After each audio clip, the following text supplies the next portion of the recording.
आशा है आप सब लोग स्वस्थ होंगे, प्रसन्नचित होंगे, सोशल डिस्टेंसिंग का पूर्णतः पालन कर रहे होंगे, मास्क पहन रहे होंगे, लगातार अपने हाथ धो रहे होंगे और मन में ये विचार बिल्कुल नहीं आने दे रहे होंगे कि कोरोना समाप्त हो गया है, अब हम बिल्कुल फ्री हैं।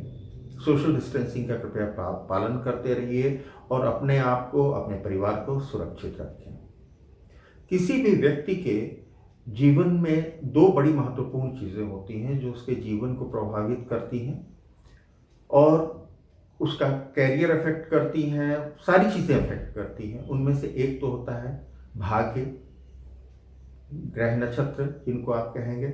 दूसरा है वास्तु। वास्तु से अर्थ ये है कि आपके भूखंड जो है जिसमें आप निवास कर रहे हैं, जो आपका ग्रह है, उसमें किस प्रकार से आपका भूखंड है, आपके मकान का किस प्रकार से आपका मकान जो है वो निर्मित है, वो शास्त्रों के अनुसार है कि नहीं है। यदि वो नहीं होता है तो आपका भाग्य जो है यदि बहुत अच्छा भी है लेकिन तो भी आपको अपने उसके अनुरूप आपको रिजल्ट नहीं प्राप्त होते। आज जो हम चर्चा करने जा रहे हैं वो भूखंड के लिए है। वास्तव में जो पंच तत्व हैं उनको अपने घर के अनुकूल बनाना, अपने अनुकूल बनाना, यही वास्तु है। इसमें से कुछ चीज़ें तो हम अगर 3 चीज़ें अपने अनुकूल कर लेते हैं तो 2 चीज़ें अपने आप अनुकूल हो जाती हैं। यदि हम 5 चीज़ें हैं जिसमें से आकाश और वायु, इनको दोनों को छोड़ दिया जाए तो भूमि, अग्नि और जल, इनका हम शास्त्र अनुसार अगर समन्वय कर लेते हैं तो बाकी जो है आकाश और वायु वो अपने आप अनुकूल हो जाती है। तो आज जो हम चर्चा करेंगे उस सर्वप्रथम भूमि की चर्चा करेंगे कि भूमि किस प्रकार की होनी चाहिए, उसका शेप क्या होना चाहिए, भूमि होनी किस प्रकार की चाहिए और उसमें कौन सा कोण, क्या महत्व है किन कोणों का और कौन सा कोण कैसा होना चाहिए। इसमें आप थोड़ा सा, अगर आपका पहले से एग्जिस्टिंग है तो आप थोड़ा सा परिवर्तन कर सकते हैं उसमें और उसको अपने अनुकूल बना सकते हैं। दूसरा, यदि आप परचेज करने जा रहे हैं, नया घर बनाने जा रहे हैं, रोजगार प्रारंभ करने जा रहे हैं, फैक्ट्री लगाने जा रहे हैं, कोई भी चीज़ करने जा रहे हैं जिसके लिए भूमि आप लेने जा रहे हैं, तो इसके अनुसार ही आप भूमि लें। थोड़ा सा परिवर्तन करने पे वो आपके अनुकूल हो जाती है। सबसे अच्छी जो भूमि है वो तो गज भूमि कहलाती है।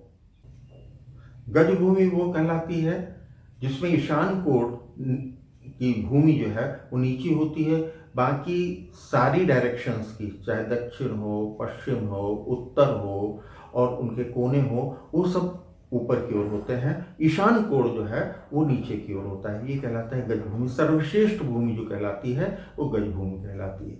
दूसरे प्रकार की भूमि है कूर्म पृष्ठ भूमि, जिसमें कि सारी दिशाएं, 8 दिशाएं वो नीची होती हैं और बीच का पोर्शन ऊपर होता है।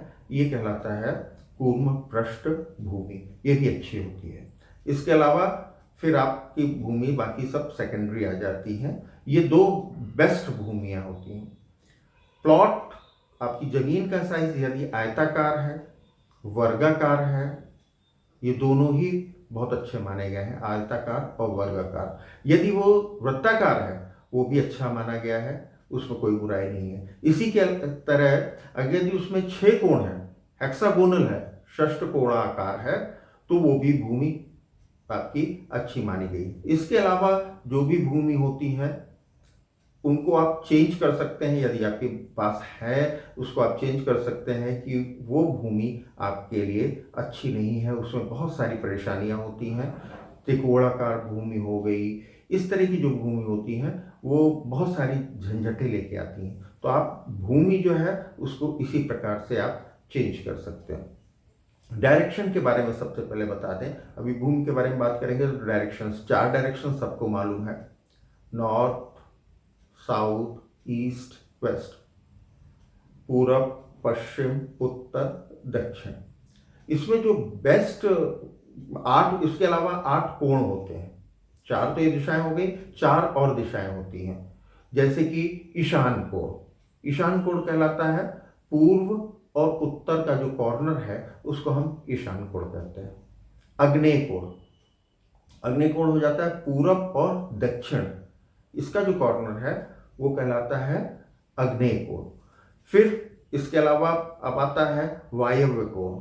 वायव्य कोण कौन सा हो गया? उत्तर और पश्चिम का जो कॉर्नर होता है, उत्तर और पश्चिम का जो कॉर्नर होगा उसको वायव्य कहेंगे आता है। अब चर्चा करेंगे आगे कि भूमि आपकी किस प्रकार की हो। ये तो पहली बात हो गई कि आयताकार बेस्ट होता है, वर्गाकार बेस्ट होता है, लेकिन उसमें कौन से कॉर्नर्स किस प्रकार बढ़े हों या कटे हों तो वो भी भूमि आपके लिए अच्छी होगी, इसकी भी चर्चा आगे कर रहे हैं। अभी जैसे कि चर्चा हुई थी और मैंने बताया था कि वर्गाकार भूखंड बहुत अच्छा है, आयताकार भूखंड बहुत अच्छा है, सर्कुलर अगर है भूखंड आपका वो भी अच्छा है, और हेक्सागोनल भी बहुत अच्छा है। अब वास्तु विस्तार यदि आपके भूखंड का किस ओर है तो वो कैसा होगा, और उसको आप अगर कर सकें तो बहुत अच्छा है। बेस्ट जो है वो कहलाता है, ये देखिए आप, ये पूर्व ईशान की ओर बढ़ा स्थल है, ये बहुत उपयोगी होता है, पूर्वी ईशान की ओर ये बढ़ा हुआ है। इसके अलावा ये देखिए आप, ये उत्तर ईशान की ओर बढ़ा हुआ स्थल है, ये भी काफ़ी उपयोगी होता है और काफ़ी अच्छा माना जाता है। फिर ये अगला वाला देखिए, पूर्व आग्नेय का बढ़ा हुआ स्थल है, ये बिल्कुल आपके लिए बेनिफिशियल नहीं है, इससे बीमारी होती है और आर्थिक नुकसान भी होता है।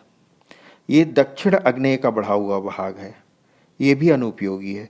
ये जो आग्नेय कोण है अगर ये बाहर की ओर एक्सटेंडेड है तो ये चाहे आपका पूर्व की ओर हो चाहे दक्षिण की ओर हो, दोनों ही स्थिति में ये बहुत सारी प्रॉब्लम्स लेके आता है, मुकदमेबाजी, अव्यय और संतान के लिए भी नुकसानदायक है ये। अब ये देखिए आप, दक्षिण नैऋत्य की ओर बढ़ा हुआ स्थल जो है वो भी अनुपयोगी होता है दक्षिण नैऋत्य की तरफ। इसी तरह से अगर पश्चिम नैऋत्य की ओर बढ़ा हुआ स्थल है वो भी अनुपयोगी होता है। तो आप ये देख लें, आग्नेय और नैऋत्य अगर एक्सटेंडेड हैं किसी भी डायरेक्शन में, वो आपके लिए फायदेमंद बिल्कुल नहीं है, नुकसानदायक है। अब ये पश्चिमी वायव्य कोण की ओर बढ़ा हुआ स्थल है, ये देखिए आप, ये उपयोगी होता है और शांतिदायक भी, शांति भी प्रदान करता है। वायव्य का अगर उत्तर वायव्य का बढ़ा हुआ स्थल है वो अनुपयोगी है। ये अगर पश्चिम वायव्य की ओर बढ़ा हुआ स्थल है ये उपयोगी है, लेकिन उत्तर वायव्य की ओर बढ़ा हुआ स्थल है वो अनुपयोगी है, उससे अशांति पैदा होती है और प्रॉब्लम्स भी आती हैं और स्वास्थ्य को लेकर भी प्रॉब्लम्स होती हैं। इसी तरह से अब हम बात करेंगे घटाव कि किस तरह से यदि वास्तु का घटाव है वो आपके लिए उपयोगी है या अनुपयोगी है। ये देखें आप, पूर्व ईशान का घटा स्थल जो है ये अनुपयोगी है आपका, उत्तर ईशान का घटा हुआ स्थल ये भी अनुपयोगी है, दक्षिणी आग्नेय का घटा हुआ स्थल ये देखिए, ये अगर है तो ये उपयोगी है। एक्सटेंडेड अनुपयोगी है लेकिन घटा हुआ स्थल उपयोगी है।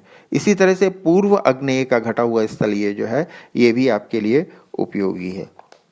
दक्षिण नैऋत्य का घटा हुआ स्थल ये उपयोगी होता है, जबकि पश्चिम नैऋत्य का घटा स्थल ये भी उपयोगी होता है। नैऋत्य में कोई भी दोनों एंगल्स में कोई सा भी एंगल आपका घटा हुआ है वो उपयोगी होगा। अभी आपने देखा कि किस प्रकार की भूमि का चयन हमें करना चाहिए और उसका प्रकार किस प्रकार होना चाहिए।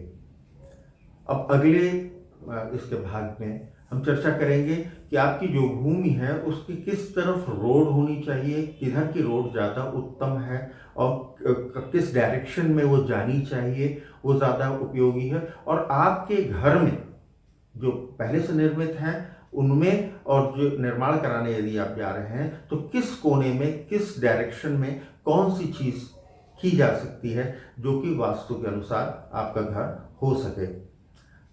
जो पहले से घर हैं उनमें भी थोड़े थोड़े चेंजेस करके और आप उसको वास्तु के अनुसार बना सकते हैं।